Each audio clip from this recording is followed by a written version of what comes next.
Hi hello नमस्ते सत श्री अकाल कैम छो once again welcome back to Ranker channel in the form of DM Bhatt English Medium Group Tuition। So last lecture में हम लोगों ने बात की थी न्यूरॉन के बारे में और न्यूरॉन में हमने उसका स्ट्रक्चर समझा था, किस तरह से न्यूरॉन एक इलेक्ट्रिक इम्पल्स बना के दिमाग तक भेजता है। सो यहाँ पे हम लोग आ गए हैं डाइजेस्ट में 56 नंबर के पेज पे 7.1 एक्टिविटी पे। So to detect the taste bud gustatory receptor and its function, यानी यहाँ पे हम लोग अपने टेस्ट बर्ड्स को चेक करने वाले अपने जीभ के ऊपर। देखो रोज सुबह आप लोग ब्रश करते हो तब जीभ को भी साफ करते हो, तब आपको जीभ को एकदम जीभ पे छोटे छोटे ऐसे रेड कलर के डॉट्स दिखते हैं।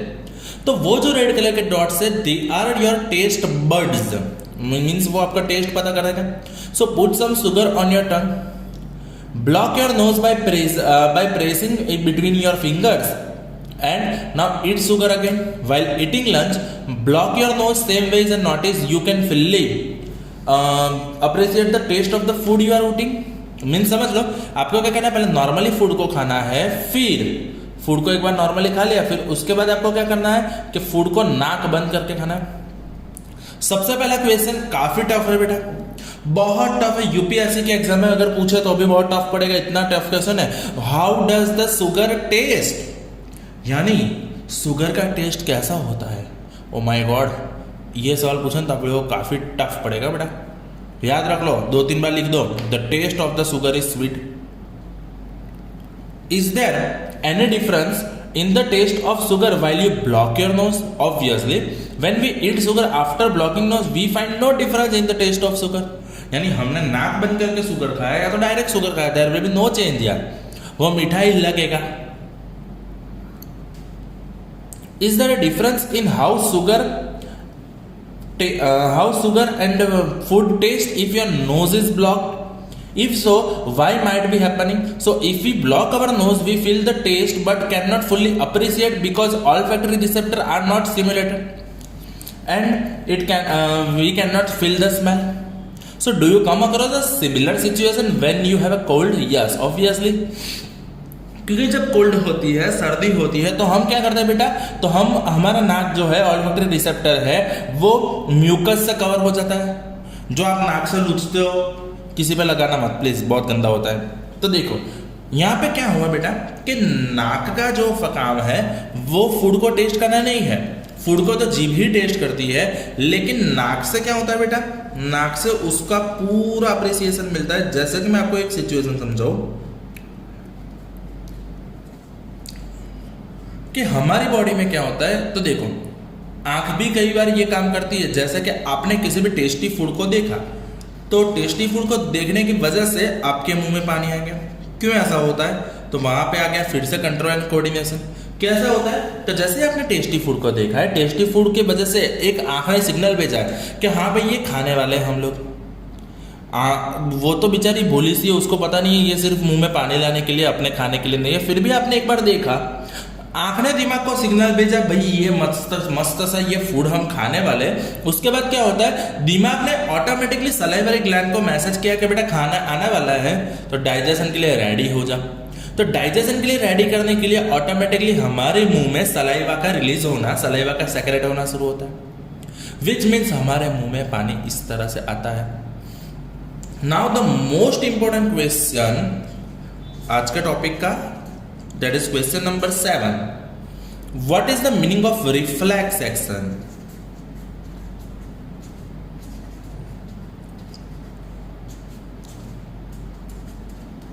It's most important question. The meaning of reflex action is an involuntary instant action without involvement of brain for bringing about important reaction needed for survival. यानी जब सर्वाइवल की बात आती है तो कई बार क्या होता है, हमारी बॉडी दिमाग को पूछे बिना, ब्रेन के इन्वॉल्वमेंट के बिना ही, ब्रेन को इन्वॉल्व किए बिना ही कई डिसीजन ले लेते हैं जो इनवॉल्यूंटरी होते हैं। याद है ना, 2 तरह से आते हैं, voluntary muscles and involuntary muscles. तो यहाँ पे जो इनवॉल्यूंटरी मूवमेंट है, जैसे कि उसमें दिमाग का कोई काम नहीं होता है। मैं बोलूँगा कि आप अगर अपने फिंगर्स को आगे लो, 1 2 3 4। तो ये वॉल्यूंटरी है। पर क्या मैं अपने आप को सोचने से रोक सकता हूँ? नहीं। क्या मैं अपने हार्ट को पंप करते हुए रोक सकता हूँ? नहीं। क्या मैं अपने ब्रीदिंग को रोक सकता हूँ? नहीं। तो कई ऐसी सिचुएशन है जो इनवॉल्यूंटरी है। तो इनवॉल्यूंटरी मूवमेंट जो सर्वाइवल के लिए ब्रेन का इन्वॉल्वमेंट नहीं लेता है, ऐसे एक्शन को हम रिफ्लेक्स एक्शन बोलते हैं। फिर से बोल रहा हूं, इनवॉल्यूंटरी एक्शन जो ब्रेन के इन्वॉल्वमेंट के बिना ही ऑटोमेटिकली रिएक्शन दे देता है सर्वाइवल के लिए, that is reflex action. Okay, तो डिफाइन आएगा ना। कुछ एग्जांपल है, जैसे रिमूवल और withdrawal of the hand when anything sharp और हॉट टचेस द अननोन। मैंने आपको समझाया था कि अगर किसी भी चीज़ ऐसे चुभती है, जैसे कि पिन ले लो, अब ये जो पिन है, ये पिन इस तरह से एकदम से चुभेगी आपको, तो ऑटोमेटिकली आपका हाथ पीछे जाएगा। आपका क्या जाएगा बेटा? पीछे जाएगा।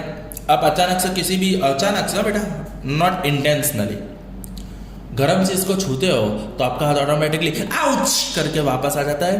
हाँ जी। Coughing is a reflex action. कैसे? आपका गले में म्यूकस आ गया है, आपके गले का सफाई के लिए कॉफिंग ऑटोमेटिकली स्टार्ट हो जाती है। स्नीजिंग, आची, तो sneezing is a reflex action.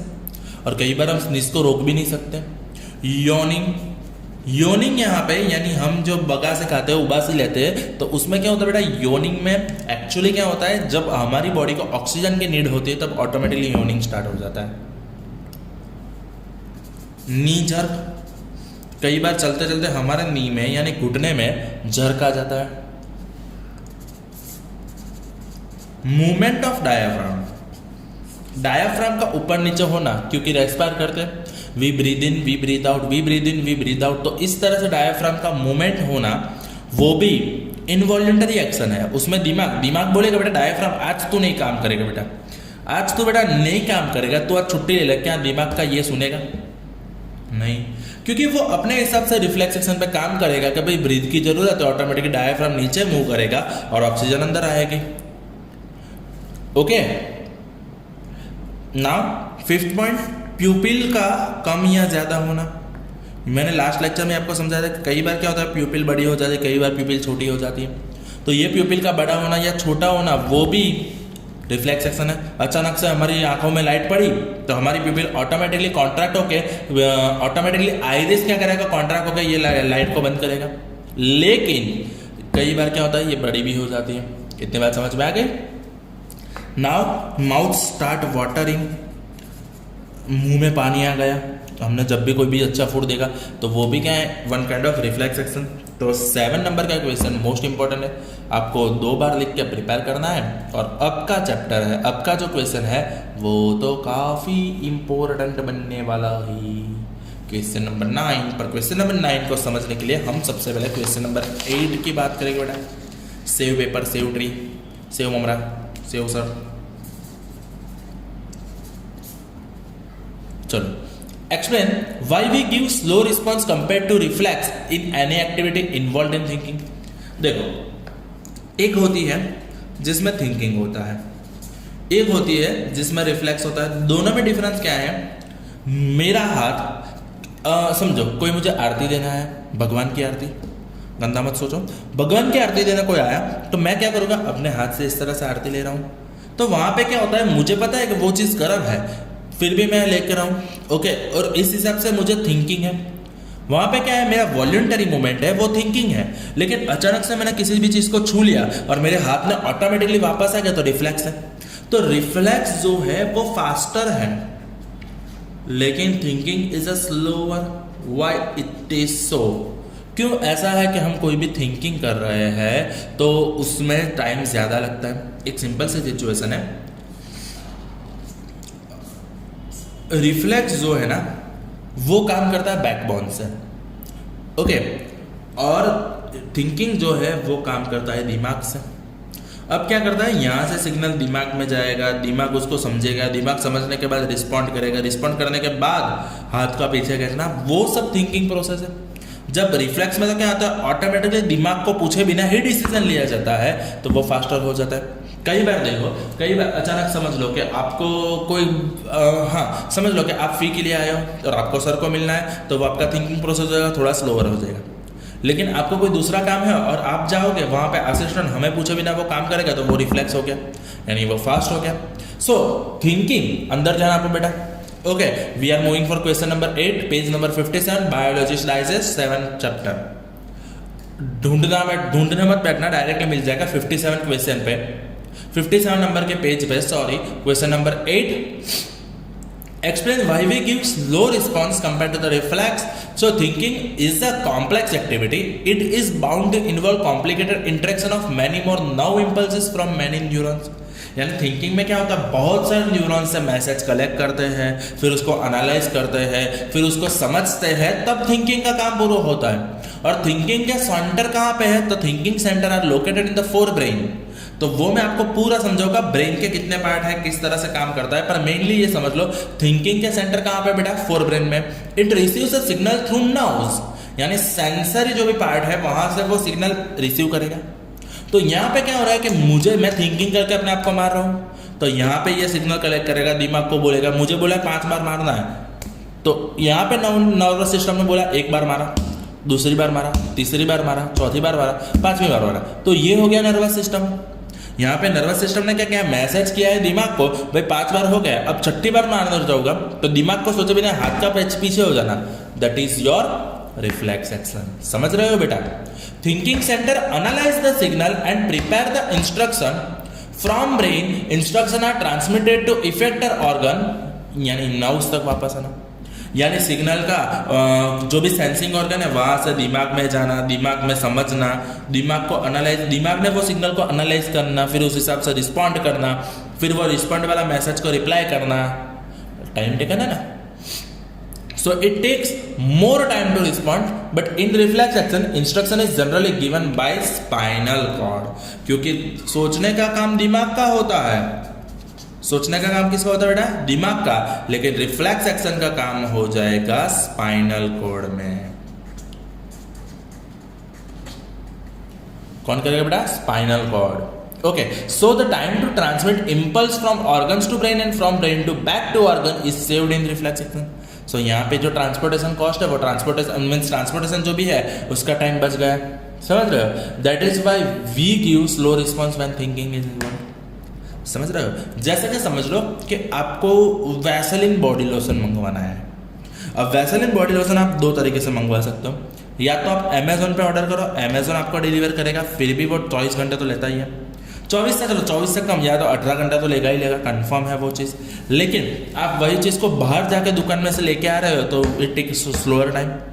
Same situation में क्यों अमेजोन ने टाइम क्यों ज़्यादा लगाया, क्योंकि प्रोडक्ट को डिलीवर करने में टाइम ज़्यादा लगता है।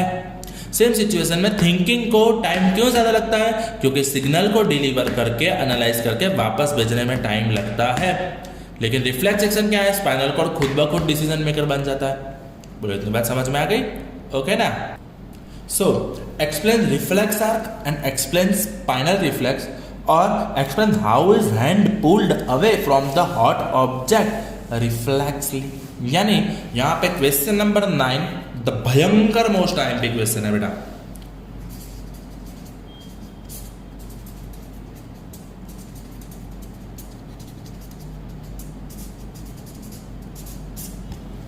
बहुत इंपॉर्टेंट क्वेश्चन है बेटा, ध्यान कर लो। चलो, सो रिफ्लेक्स आर्क, मैं एक लॉजिक समझा लेता हूं पहले। रिफ्लेक्स आर्क होता क्या है, ये जो हाथ है, समझ लो कि हाथ है, लिख दिया, अब तो पता चल जाएगा ना ये हाथ है। अब यहां पे क्या हुआ, अचानक से कोई गर्म चीज थी, वो गर्म चीज़ के छूने से अपना हाथ ऑटोमेटिकली वापस आ जाता है। ठीक है, तो यहाँ पे ये समझ लो ये मसल है, ये क्या है बेटा, मसल है। अब यहाँ पे क्या होगा, तो हैंड के ऊपर के रिसेप्टर, स्किन के रिसेप्टर सिग्नल क्रिएट करेंगे, न्यूरॉन्स के थ्रू सिग्नल जाएगा। कहाँ पे जाएगा बेटा, तो when we are talking about reflection तो वो जाएगा स्पाइनल कॉर्ड में। कहाँ पे जाता है, स्पाइनल कॉर्ड में। स्पाइनल कॉर्ड कैसा होता है, तो इस तरह से लंबा सा एक स्पाइनल कॉर्ड है, ऐसा समझ लो ये इंसान सोता है, ये इंसान अभी सोते हुआ है, मीन्स वो समझ रहे हो, उसका स्पाइनल कॉर्ड का पीछे से काट लिया है, तो इस तरह से दिख रहा है, जिसके अंदर का शेप कुछ इस तरह से होता है, बटरफ्लाई एच टाइप होता है बेटा, ठीक है। और हाँ, आपको ये डायग्राम ड्रॉ करना है। अब यहाँ पे क्या होगा, ये जो है ऑटोमेटिकली सिग्नल कलेक्टर है, तो यहाँ पे सिग्नल आएगा, वो सिग्नल कहाँ पे जाएगा, स्पाइनल को, स्पाइनल ने डिसीजन लिया, स्पाइनल ने रिस्पॉन्ड किया, स्पाइनल ने आगे पहुंचा, तो यहाँ पे मसल को मैसेज पहुंचा, मसल ने क्या किया, हैंड को कॉन्ट्रैक्ट किया यानी हैंड को संकोच के उसको वापस बुला लिया है। सो ये हो गया पूरा रिफ्लेक्स आर्क। रिफ्लेक्स आर्क मतलब क्या होता है कि हमें सबसे पहले हिट को सेंस किया, तो हिट को सेंस कौन कर रहा है, रिसेप्टर ऑर्गन। कौन सेंस कर रहा है, रिसेप्टर ऑर्गन। अब रिसेप्टर ऑर्गन ने जब थर्मो रिसेप्टर ने यहाँ पे क्या किया, हिट को सेंस किया, सेंस करने के बाद वो मैसेज को भेजेगा कहाँ पे, स्पाइनल कॉर्ड को, और स्पाइनल कॉर्ड क्या करेगा, मसल को वापस मैसेज भेजेगा, बेटा पीछे खींच। ये तो थोड़ा सा नुकसानकारक है। So a connection between the input now, यहाँ पे इनपुट नाउ है, तो input now, output now and spinal cord, ये तीनों का जो कनेक्शन है उसको रिफ्लेक्स आर्क बोलते हैं।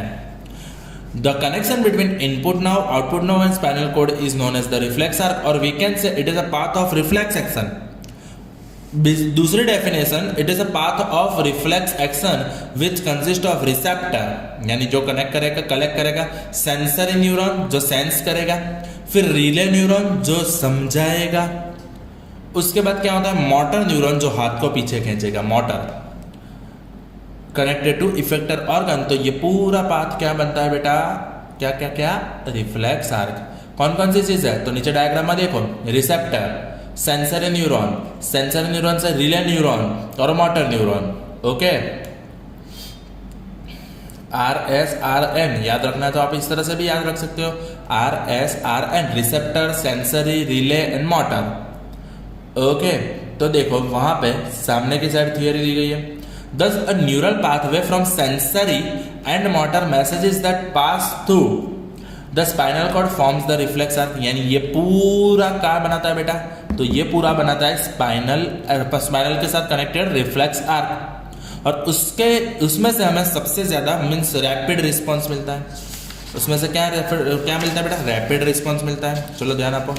So the following example can clarify the meaning of reflex arc. Suppose by mistake or unknowingly one touches a hot object by one's hand, यानी किसी ने अपने ध्यान में नहीं आ रहा है, इस तरह से भूल से किसी भी गर्म चीज को छू लिया है, ठीक है, वहां पे वो गर्म चीज बुलाई रही थी, जरा टच में One would withdraw the hand all of a sudden without giving a slightest thought, और कोई सोचने नहीं बैठेगा ये साला गर्म लग रहा है, इसको पीछे खींचे या नहीं खींचे, चलो ना खींच ही लेते हैं वरना चमड़ी जल जाएगी। नहीं, ऐसा तो नहीं है। कोई भी है वो कोई भी तरह से सोचने से पहले अपने हाथ को वापस खींच लेगा। Here is the hot object is the source of stimulus, यानी यहाँ पे हॉट ऑब्जेक्ट ने क्या किया, स्टिमुलस पैदा किया है। स्टिमुलस क्या किया बेटा, पैदा किया है। This stimulus activates the sensory nerve fibre in hand. अब उसने क्या किया, ऑटोमेटिकली सेंसरी नर्व को एक्टिवेट किया। तब तक वो एक्टिवेट नहीं हुआ, जब पहले स्टिमुलस मिला वो स्टिमुलस की वजह से क्या होता है, सेंसरी नर्व एक्टिव होता है। अब सेंसरी नर्व जब एक्टिवेट हो गया है तो वो क्या करेगा, ऑटोमेटिकली सेंसरी नर्व हाथ को एक्टिवेट करता है और वो क्या करता है, एक इंपल्स क्रिएट करता है। अब इंपल्स को वो कहां पे भेजेगा, स्पाइनल कॉर्ड में भेजेगा।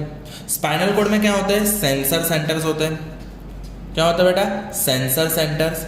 तो सेंसरी सेंटर्स है, वो सेंसरी सेंटर क्या करेगा, ये स्टिमुलस कलेक्ट करेगा और उस हिसाब से वो ट्रांसमिट करेगा message to the motor neuron. Motor neuron क्या करता है, तो मोटर न्यूरॉन मस्कुलर चेंजेस लाता है, यानी मसल्स को वापस बुलाता है। ओके, तो देखो अंदर, the sensory centre in spinal cord receive the stimulus and transmit the response to the motor centre of the spinal cord. This motor message is transmitted through motor nerve fiber to definite muscles of the hand, which upon contraction withdraw the hand. यानी वो क्या करेगा, motor neuron हाथ को वापस खींच लेगा muscles के थ्रू. द हैंड और its muscle act as effector organ, वो इफेक्टर ऑर्गन की तरह हाथ काम करेगा. The entire neural path from sensory receptor organ to the effector organ, sensory organ से इफेक्टर ऑर्गन का पूरा जो पाथ बनता है उसको बोलते हैं हम reflex arc. Most important question है बेटा, डिफाइन लिख के स्टेप लिखना है सिर्फ. इतनी बात समझ में आ गई बेटा?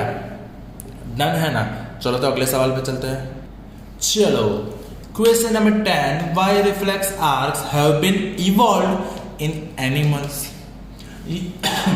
सॉरी, वहां पे ये पूछा है कि एनिमल्स में क्यों रिफ्लेक्स आर्क इवॉल्व हुआ. सबसे पहले इवोल्यूशन, डार्विन याद आ गया कुछ. इवोल्यूशन मतलब क्या होता है पहले ये समझ लो, अगर आपको बायोलॉजी पढ़ना है तो ये इवॉल्व भी समझना है. हम पुराने वाले बंदर से काफी अलग है, यानी सबसे बड़ी चीज है लाइफ में मॉडिफिकेशन. मॉडिफिकेशन मीन्स आपका अप टू डेट रहना, आपका वर्जन अपडेट करना, दैट इज योर मॉडिफिकेशन. जैसे कि कल ही एक सुपर सा आईफोन ने मॉडिफिकेशन दिया है, आईफोन 12 आ गया है ना. अब आईफोन 12 में उसने काफी नए फीचर्स ऐड किए हैं. किसी को जानना है तो वो मुझे बोल देना, पर अभी मैं नहीं समझाने वाला आईफोन 12 क्यों बेटर है, बेटर नहीं क्यों बेस्ट है. बट अभी हम लोग बात करेंगे इवोल्यूशन की. तो जो एनिमल है वो एनिमल ने भी कुछ तरह से इवॉल्व हुई है, अपने वर्जन को अपडेट किए और उसके इवोल्यूशन में एक चीज इवॉल्व हुई, that is reflex action. Action. तो रिफ्लेक्स एक्शन क्यों इवॉल्व हुई है बेटा? बिकॉज समझ लो एनिमल के पास दिमाग थोड़ा कम होता है. एनिमल के पास दिमाग बेटा थोड़ा कम होता है, आपको पता ही है वो चीज अच्छे से. एक काम करो ना, ये कौन सा एनिमल बना है वो गैस करके बोलना बेटा.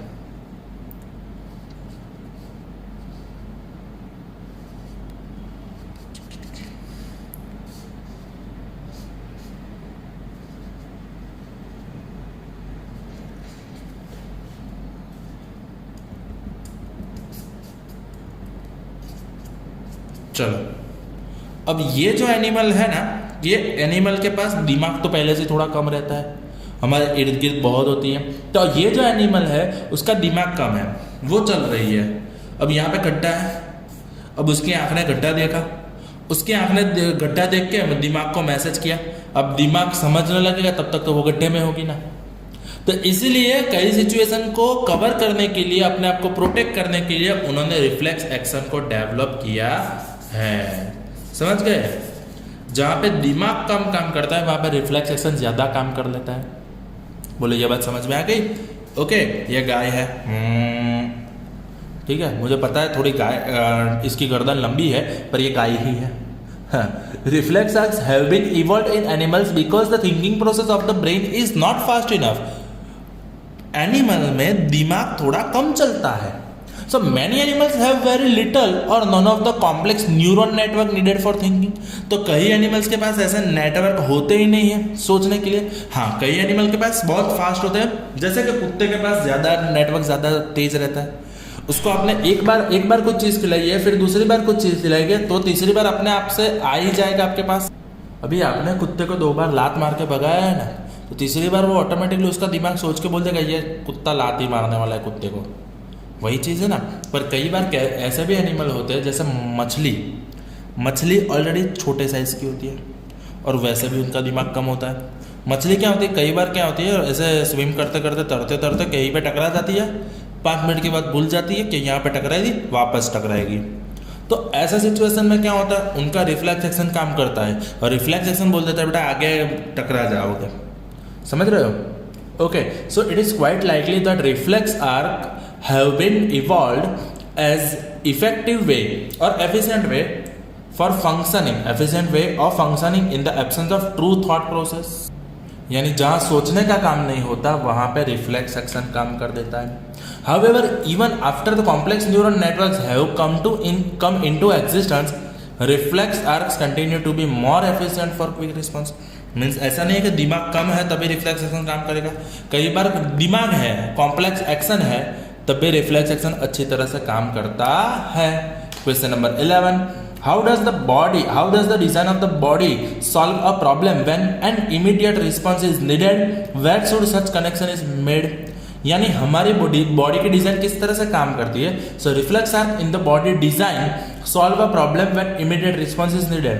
Bye reflex arc the process of detecting signal or input responding to it by an output action is completed quickly।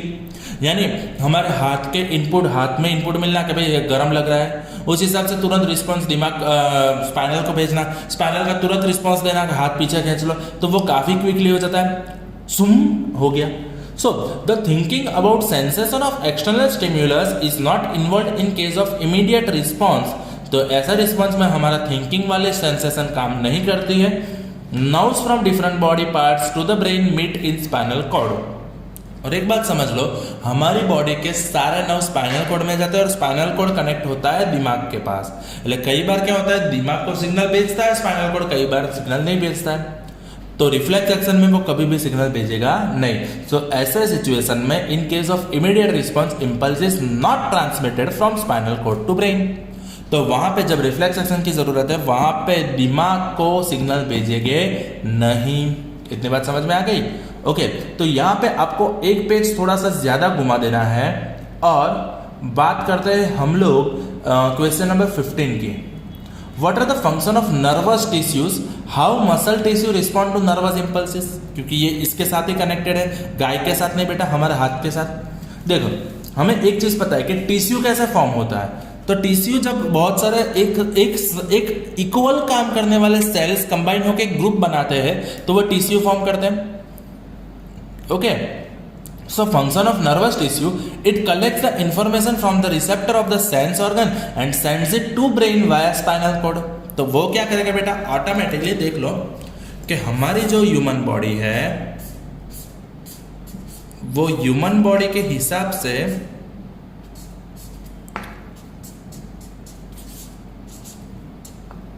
वो क्या करेगा, ऑटोमेटिकली सेंस फील किया। अभी यहाँ पे हमारा दिमाग है, दिमाग के साथ कनेक्टेड है हमारी स्पाइनल कोड और स्पाइनल कोड के साथ कनेक्टेड है बॉडी के सारे नर्वस टिश्यूज।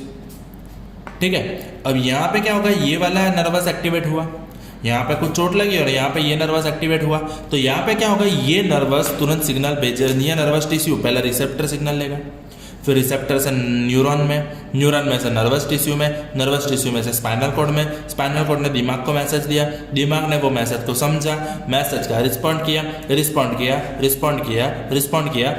किया, हाथ के मसल्स पीछे आए। ओके, तो ऐसा सिचुएशन में क्या होता है, तो सबसे पहले रिसेप्टर सेंस ऑर्गन जो होता है, हाथ, चमड़ी, वो सब सेंस ऑर्गन है, उसमें से रिसेप्टर ने मैसेज कलेक्ट किया, मैसेज कलेक्ट करने के बाद उसको ब्रेन को भेजा via spinal code. Brain analysis the information, दिमाग वो मैसेज को समझ रहा है और उसके हिसाब से वो इंफॉर्मेशन के हिसाब से डिसीजन लेता है और डिसीजन आगे भेजता है। ठीक है, जैसे कि आपने कुछ बाबत में कुछ, जैसे समझ लो कुछ कंट्रोवर्शियल पॉइंट पे आपने किसी को मैसेज किया, तो वो पहले व्हाट्सएप पे मैसेज आएगा, फिर वो मैसेज समझेगा, फिर मैसेज के हिसाब से वो एक्शन लेगा। सेम सिचुएशन दिमाग करता है, तो वो क्या करता है, सबसे पहले मैसेज कलेक्ट करता है, फिर उसको एनालाइज करता है, एनालाइज करने के बाद वो इस हिसाब से बॉडी को रिस्पॉन्ड करने के लिए बोलता है।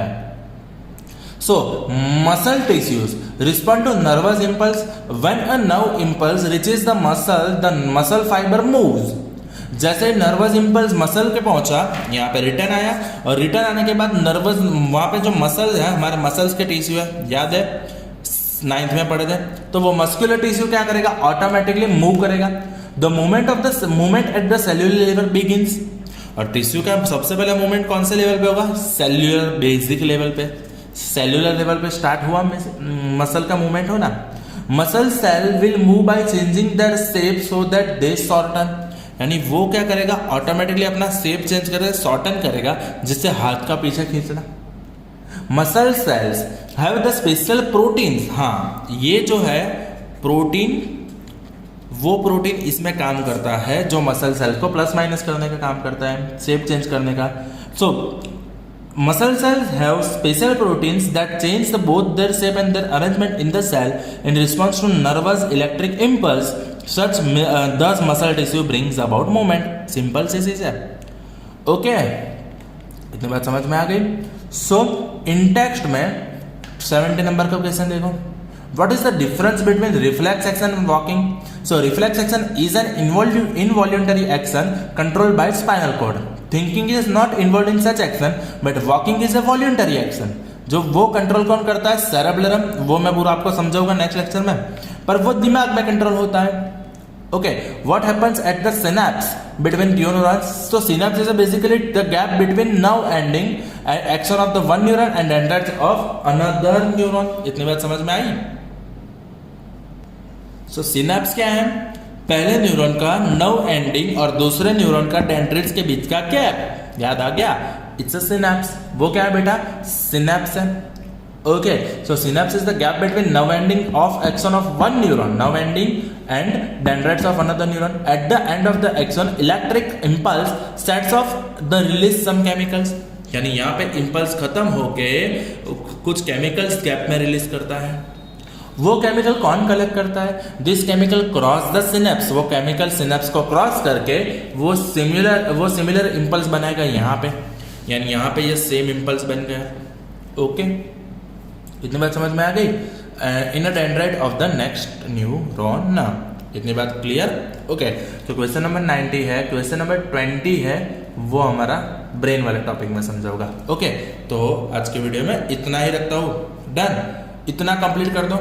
ठीक है, इसके बाद मैं ब्रेन का वीडियो भेजता हूं. तो आज के होमवर्क में आपको कौन सा ये वीडियो के बाद करना है होमवर्क? तो आपका question number 7, question number 8, question number 9, question number 10, 11 और उसके बाद डायरेक्टली जंप करना है 15 नंबर के क्वेश्चन में. बस इतना ही होमवर्क है. सिर्फ एक वन टाइम. सिर्फ क्वेश्चन नंबर 7 आपको 2 बार लिखना है, बाकी सब एक बार ही लिखना है फेयर बुक में डायरेक्टली. तो आज के लेक्चर में इतना है. Done, thank you. That's it from my side. Bye bye. You're a superhero.